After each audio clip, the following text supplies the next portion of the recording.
আসসালামু আলাইকুম এভরিওয়ান, আশা করি আপনারা সকলে খুব ভালো আছেন আর আমিও ভালো আছি। So here is the next part, যেখানে আমি আপনাদের সাথে শেয়ার করবো আগের দিন আমি কি কিনেছি, প্লাস মাকে গিফটটা দেওয়ার পর মায়ের কি রিয়াকশন হয়েছিল সেটা। মা গো, আল্লাহ কি অবস্থা! তুমি যদি আমাদের মুখ থেকে কথা বেরোনোর পরেই সেটা দিতে চেষ্টা করো, আমরা কেন করবো না বলো? এই খেপিনা।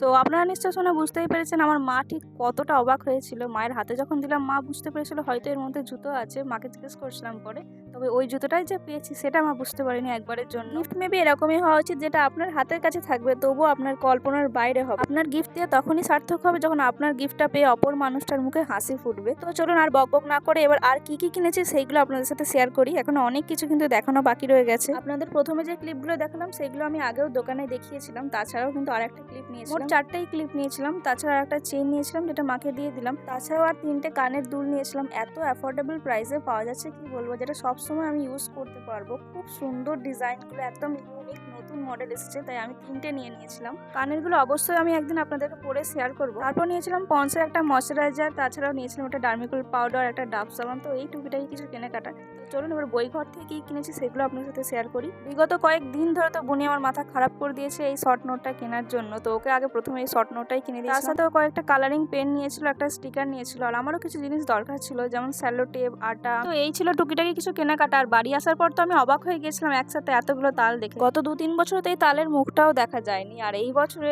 প্রায় 2-3 বার তালের শ্বাস খাওয়া হয়ে গেল। আর দুপুরে খাওয়া দাওয়া করার পর তো আমি একটু গিয়েছিলাম ব্যাংকে। দরকারটা মেবি দাদা আর ভাবিরই ছিল, আমি শুধু সঙ্গে গিয়েছিলাম। আর প্রচন্ড মেঘ ধরেছিল তখন, কাজ যেহেতু মেটেনি তাই তাড়াতাড়ি চলে এসেছি। আর এই আকাশ দেখে তো মনে হচ্ছে এক্ষুনি বৃষ্টি হবে। তো বাড়ি আসতে আসতে প্রায় বৃষ্টি আরম্ভই হয়ে গিয়েছিল, তখন বাড়ি চলে এসেছি আমি। আজকে তো রেস্ট পাইনি বললেই চলে, তাই বাড়ি এসে কখন যে ঘুমিয়ে গেছি খেয়ালই নেই। ঘুম থেকে উঠে আবার ভাবিকে মেহেন্দি পড়াতে গেছিলাম, তো সেইগুলোর ভিডিও আর করা হয়নি। আর মেহেন্দি পড়িয়ে এসে দেখি মা এখানে করেছে রুটি। তো রুটি আর চা দিয়ে সন্ধ্যাবেলা খাওয়া দাওয়াটা কমপ্লিট করে নিলাম। তো চলুন আজকে এই পর্যন্ত, দেখা হবে নেক্সট কোনো একটা ভিডিওতে। আপনারা ভালো থাকবেন, সুস্থ থাকবেন, আল্লাহ হাফিজ।